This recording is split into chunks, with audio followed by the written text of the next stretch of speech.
సుమారు 16 తులాల బంగారం 30 తులాల వెండి అండ్ పోయినట్టుగా మనకు కంప్లైంట్ వచ్చింది.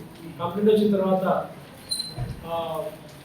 క్లూస్ తోటి స్పెషల్గా సీసీఎస్ స్కీమ్స్ వాళ్ళు మొత్తం దాన్ని వర్కౌట్ చేయడం తోటి అక్యూజ్ని పట్టుకోవడం జరిగింది.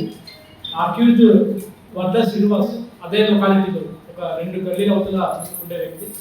ఇతను కొన్ని కారణాల చేత కొంచెం ఫినాన్షియల్గా బాగా చిక్కుపోయాడు. రీసెంట్గా జరిగిన ఫైర్ యాక్సిడెంట్ అతని ఇన్సూరెన్స్ కూడా క్లెయిమ్ కాకుండా అతను కొంచెం ఫినాన్షియల్గా చాలా లోలో ఉన్న టైంలో ఈ దొంగతనాలతో ఈజీగా సంపాదించుకునే ఉద్దేశంతో అతను ఈ దొంగతనం చేయడం జరిగింది.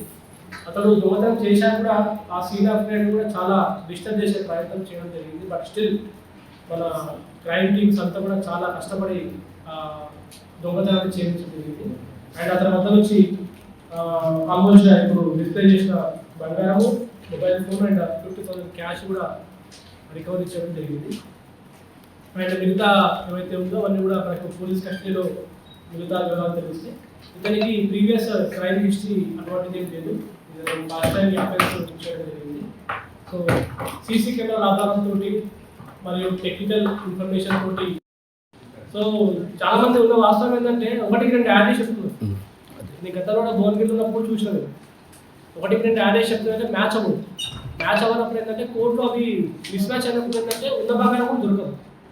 కాబట్టి ప్రజలకు కూడా అడ్వైస్ చేస్తున్నాను ఏంటంటే ఏది ఉందో ఉన్న వాస్తవం తులం పోయిందనుకోండి, తులమై చెప్పాలి. ఎందుకంటే దొంగతనం దొరికినప్పుడు మ్యాచింగ్ చేయాలి. ఇప్పుడు నా రింగ్ ఉందనుకోండి, ఈ రింగు తులం రింగ్ ఇది, ఇక 3 తులాలు ఉండిపోయిందని చెప్పింది అనుకోండి, ఆ దొంగతనం తులం రింగే దొరుకుతుంది.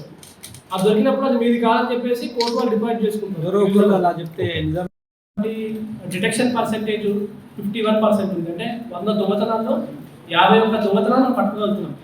అండ్ రికవరీ కూడా మనకు 100% లేదు. అంటే 100 దొంగతనాల్లో 53% ఉంది.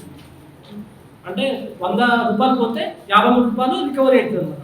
సో దొంగల దగ్గర నుంచి 100% రికవరీ అనేది వేరే సర్కమ్స్టాన్సెస్ దొరుకుతుంది. కానీ 100% రికవరీ అనేది ఎక్కడ జరగదు.